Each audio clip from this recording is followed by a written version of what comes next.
Ассаламалейкум, ардақты ағайын. YouTube арнамызға қош келдіңіздер. Абайдың үшінші қара сөзі. Абай қара сөзін риторикалық сұраудан бастайды. Қазақтың бір-біріне қаскүнем болмағының себептері не деп.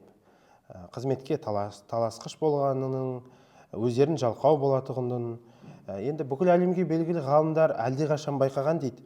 Бұл проблемалар өте комплексті. Бірінен бірі туындайды дейді. Жалқау кісі қорқақ келеді, қайратсыз тартады, қайратсыз кісі қорқақ болады, мақтаншақ келеді, мақтаншақ адам қорқақ болады дейді. Содан ақылсыз, надан, арсыз адамдар шығады дейді. Енді мұның басты себебі келесі абзацта айтады.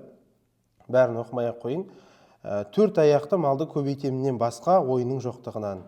Өзге егін, сауда, өнер, ғылым, солар секілді нәрселерге салынса, бұлай болмас еді дейді. Абайдың екінші қара сөзінде сарт пен ноғайға байланысты айтып өттік. Сол жермен бұл жерде өте логикалық тұрғыдан байланыс бар. Мал шаруашылығынан басқа шаруашылықтар туралы айтып тұр. Соның ішінде ерекше белгілеп айтып тұрған ол егін егу, саудамен айналысу, ғылыммен айналысу және солар секілді нәрселер. Бұдан басқа да түрлі кәсіппен айналысса, бұлай болмас еді дейді. Өйткені мал баққаннан кейін адамның уақыты көбірек болады және осы бір ғана кәсіппен айналысады дейді. Ол мал көбейсе малшыларға бақтырмақ, өздері етке қымызға тойып, сұлуды жайлап, жүйрікті байлап отырмақ. Яғни мал бағудағы мақсаты ол жан қалау емес, түбі нәпсі қалауы дейді. Сұлуды жайлап, жүйрікті байлап отыру дейді. Қыстау тарлық қылса, арызы жеткендік, сыйы өткендік, байлық қызметінен біреудің қыстауын сатып алмақ, ептеп алмақ, тартып алмақ. Түбі осы тек қана мал шаруашылығымен айналысу зиянымызға шығып жатыр.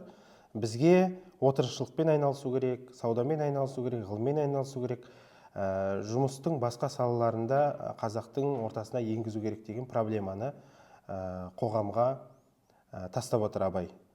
Өйткені өткен қара сөзде де айттық, жалпы өркениетті дамыту үшін, ғылымды дамыту үшін отырықшылық салт керек, қала мәдениеті керек. Осыған байланысты қазақты қалай үндеймін деген Абайдың бұл жерде үндеуі жан айқайы шығып тұр десек болады.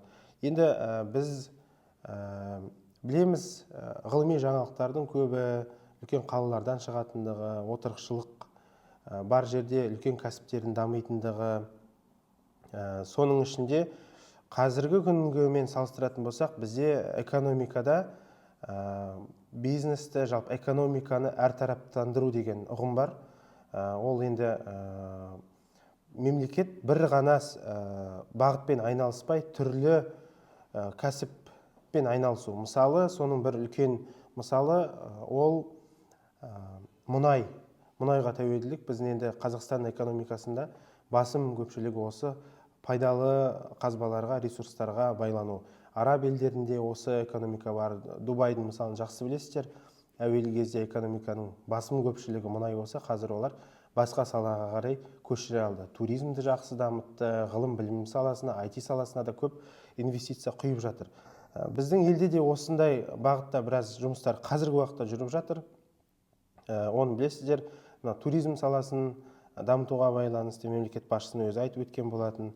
Одан бөлек білім беру саласында да қосымша инвестициялар тартуға байланысты.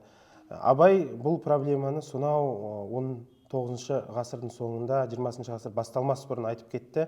Әрине бұдан кейін қазақ халқы ары қарай кеңес одағына қосылды, бірнеше түрлі салалар пайда болды да көп түрлі кәсіппен айналыса бастады.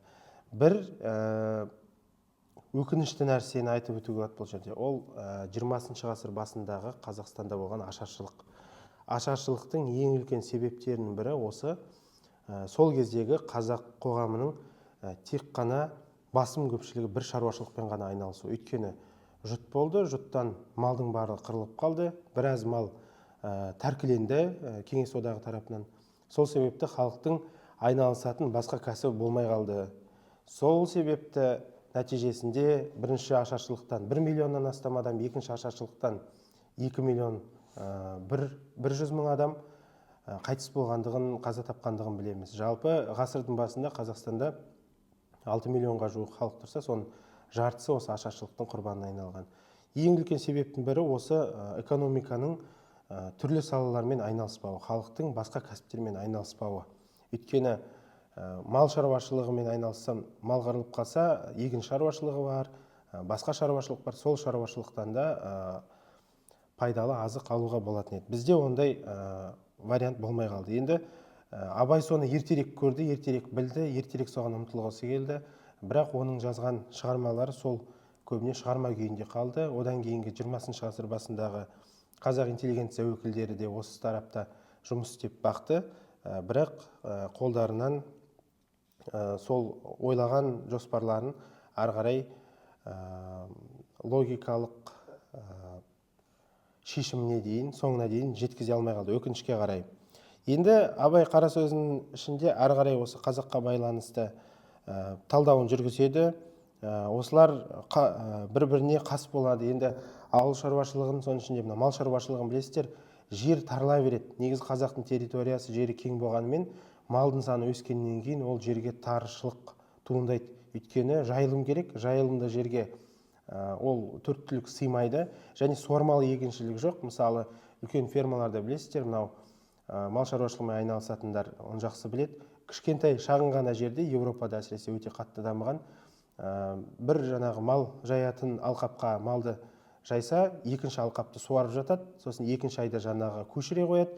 Екі алқаптың өзін тиімді пайдаланып, мал шаруашылығын алдыға қойған. Енді қазақ жерінде ондай шаруашылық болған жоқ, көбіне сол шөп қыста қар қалай жауады, соған байланысты шығады деген түсінік болды. Сол себепті жер тарлық етеді. Жер тарлық болғаннан кейін ауылдың арасында барымта, бір-бірінің малын тонау орын алатын болды.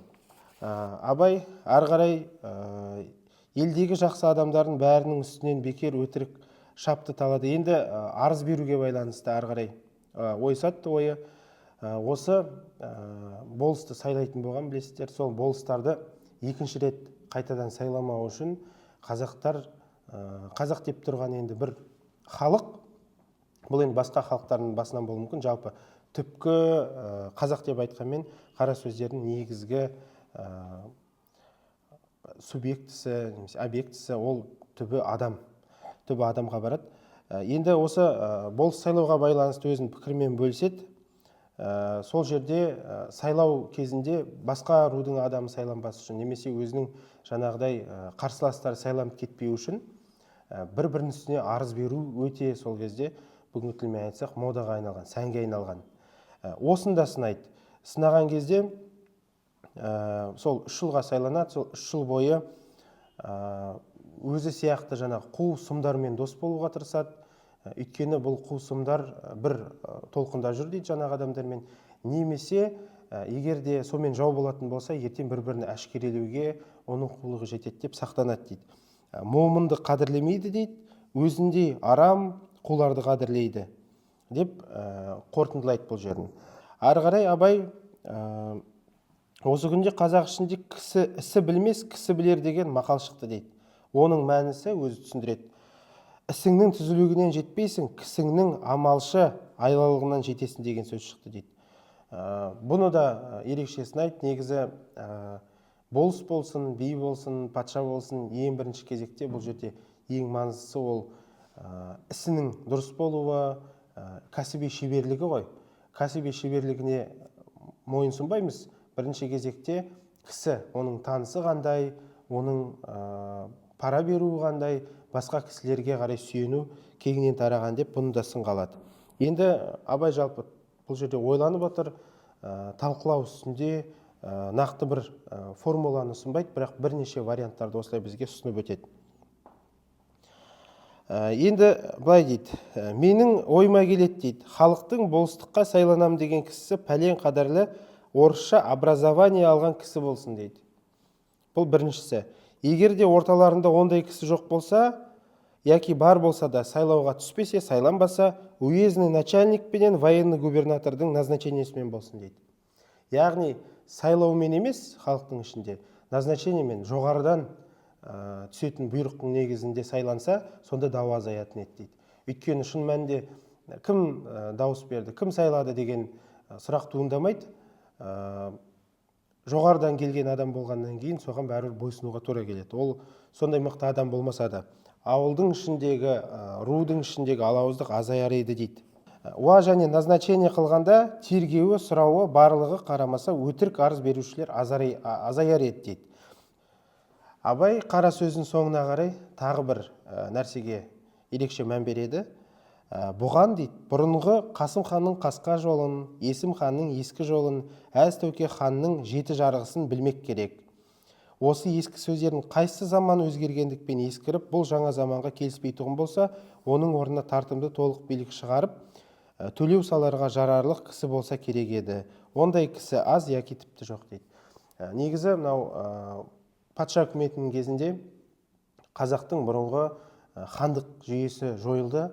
Хандық жүйенің кезінде бұл уақытқа қараған кезде реттілік болатын дейді. Өйткені хан болады, кіші хандар болады, сұлтандар сайланады. Сосын сол негізде Қасым ханның қасқа жолын, Есім хан енді қазақтың бұрынғы заңдарын, заңнамалық қабылданған халықтың барлығы білетін заңдарын, шариғаттың заңдарын білетін адамдар билік ететін дейді. Қазіргі уақытта соны білетін адамдар тіпті азайып кеткен, немесе тіпті жоқ дейді. Ондай адам табу қиын. Және ол билікпен жүргізу де қиын, өйткені патша үкіметінің қойып отқан басқа билігі бар. Енді бір дүрбелең кезең ғой. Нақты конституция қалыптаспаған, жалпы осы уақытта ел билеудің өзі өте қиын болған. Құнанбайдың кезінде білеміз фильмдерден, Абайдың өзі де болыстыққа сайланған, болыстықта өте қатты қиналған, одан кейін болыс болғысы келмеген. Шәкәрімнің болыстыққа сайланғандығын білеміз. Болыстықтан барынша бас тартып, одан да мынау ғылыммен айналысайын деп бас тартқан. Өйткені мынау қара сөзде де айтылады, бұрында би екеу болса дау төртеу болады деп. Жалпы билік айту, нақты заңнамалық өзгерістер қабылданбағаннан кейін қиын болғандығын бізге меңзеп тұр. Енді жалпы осы билікке байланысты ары қарай ойын Абай қорытындылайды. Бұл қара сөзден біз түсінетініміз бірінші ол кәсіпке байланысты, мал шаруашылығының уақыты өтіп келе жатыр. Бізге егіншілікпен, саудамен, ғылыммен, басқа да шаруашылықтармен айналысу керек, халықты ары қарай дамыту үшін дейді. Осыған байланысты өзінің оймен бөліседі, және осыдан ары қарай не үшін бұл дау көбейіп кеткендігінің себебі осы.